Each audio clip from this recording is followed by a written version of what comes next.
So you built your computer a couple years ago and it's starting to show its age. All your hardware works fine, it runs everything you need it to, but your case is looking a little retro, and frankly you're kind of embarrassed with your ketchup and mustard power supply cables. Well, it's 2018, you don't want to build an entirely new computer. What can you do?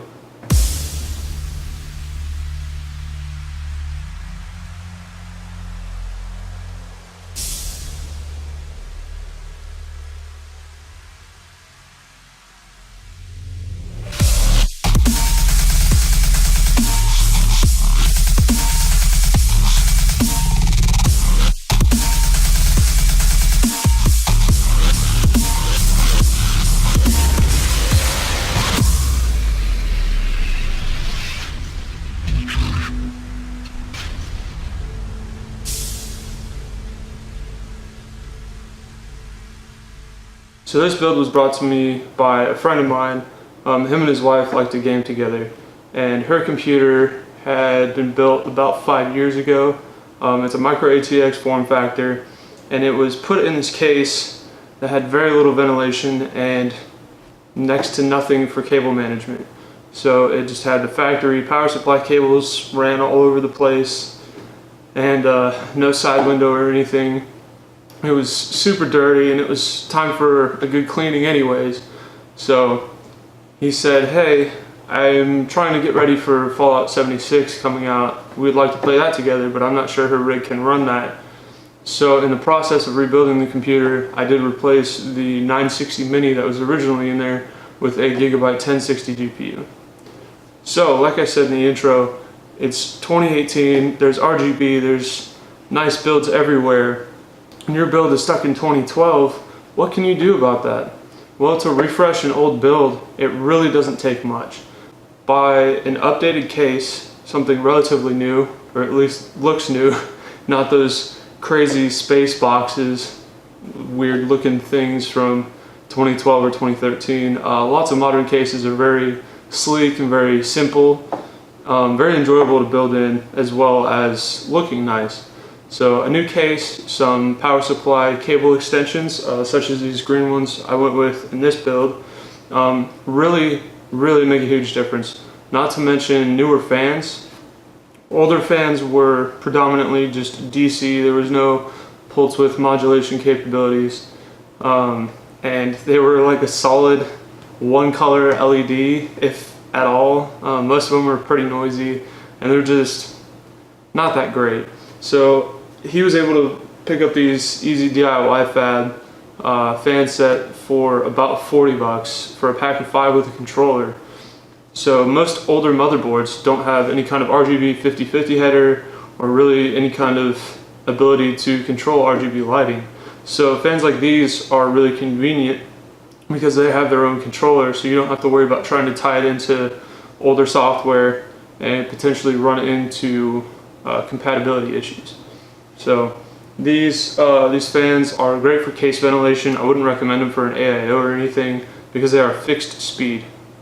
They plug into a Molex connector, and the infrared remote doesn't have any kind of speed adjustment. The Enermax TV RGB fans that I used to have do have speed adjustment, so those might be a viable option for those of you who are using an AIO cooler with an older build. But these have all kinds of color options. They look great, they're really bright, and even though they're fixed speed, they push a lot of air and they do it really quiet.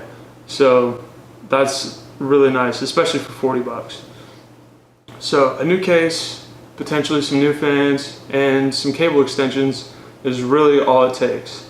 Now I'm going to show you what this build looks like, or what it looked like when it was brought to me, and then this is obviously what it looks like now. And we're going to do the time lapse of the build and then some B-roll of the new setup.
So as always, if you liked the video, there's a button for that. If you didn't, YouTube has a button for that too. Subscribe so you don't miss any more future content, and we hope to see you at the next video.